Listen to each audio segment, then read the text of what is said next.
Scienziati cinesi creano un supervirus polmonare da pipistrelli e topi. Serve solo per motivi di studio, ma sono tante le proteste. Vale la pena rischiare? È un esperimento, certo, ma preoccupa tanti scienziati e un gruppo di ricercatori cinesi innesta una proteina presa dai pipistrelli sul virus della SARS, la polmonite acuta, ricavato da topi.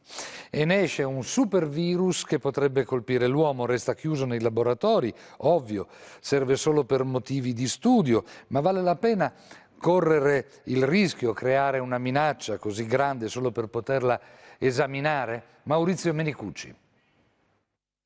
Vecchio quanto la scienza il dibattito sui rischi della ricerca. In fondo è il mito di Icaro che cade per avere sfiorato il sole con le ali di cera progettate dal padre Dedalo. Lo rilancia un esperimento realizzato in Cina dove un gruppo di studiosi è riuscito a sviluppare una chimera, un organismo modificato innestando la proteina superficiale di un coronavirus trovato nei pipistrelli della specie, piuttosto comune, detta naso a ferro di cavallo, su un virus che provoca la SARS, la polmonite acuta, anche se in forma non mortale, nei topi.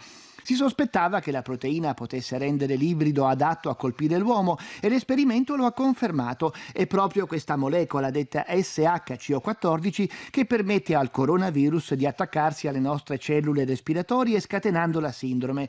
Secondo i ricercatori, inoltre, l'organismo, quello originale e a maggior ragione quello ingegnerizzato, può contagiare l'uomo direttamente dai pipistrelli senza passare per una specie intermedia come il topo. Ed è appunto questa eventualità a sollevare molte polemiche.